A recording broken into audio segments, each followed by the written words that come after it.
Workplace betrayal typically operates at the threshold of deniability. It arrives as a slow, deliberate pattern that quietly stains a working relationship over months. This behavior thrives in cultures of toxic positivity. When an organization rewards the performance of harmony over the naming of difficult truths, it provides the perfect camouflage for bad faith actors. The deniable underminer specializes in the warm adjustment. They offer seemingly helpful tweaks to your work in public settings, while secretly extracting the logic and credit that made your contribution valuable. During a client pitch, this looks like a collaborator taking the liberty of reframing your proposal 30 minutes before the meeting. The concept remains, but the compelling argument that supported it is gone, leaving the clients politely uninterested. Staying silent in this dynamic forces you to absorb the cost of an invisible ledger. You end up performing a version of normalcy that requires more energy than the actual work, leading to a kind of slow self-erasure. Highly competent professionals often absorb months of damage before they react. This delay stems from a cognitive bias problem rather than a lack of courage. Raw incidents pass through normalcy bias, assuming familiar behavior continues, and charitable attribution, blaming sabotage on stress. Then the sunk cost fallacy takes over. We protect years of prior investment by ignoring the present relationships hollowing out, bottlenecking our ability to act. We also fall into social proof dependency, waiting for others to notice the behavior.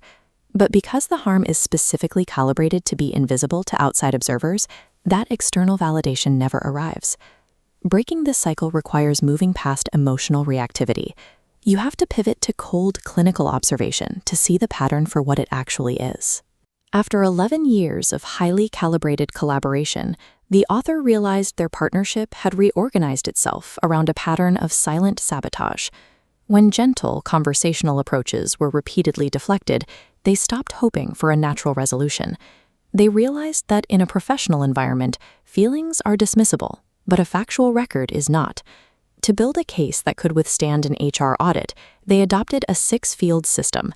This method strips away all adjectives and interpretations, logging only dates, attendees, observable facts, and the resulting professional impact. With a clinical record in hand, the author reached a point of complete calm. At 11:04 p.m., they wrote the email that every HR manual tells you never to send. The 312-word email named the pattern and the specific impact with total transparency.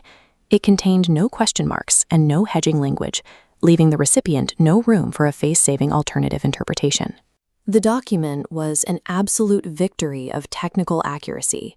It cornered the bad faith actor with undeniable, documented truth.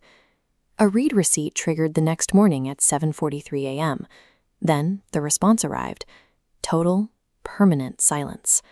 This silence functioned as a structural withdrawal, a definitive refusal to engage in the shared space of the truth. What followed were the hauntings of a dead relationship. The telepathic workflows and decade-old inside jokes were suddenly performed to an empty room, leaving the author to manage the unacknowledged burnout of a sudden professional death. Cornering someone with an accurate account of their behavior rarely compels a confession. Instead, it often forces them to vanish, leaving the victim with the win, but no resolution. Here is the central paradox.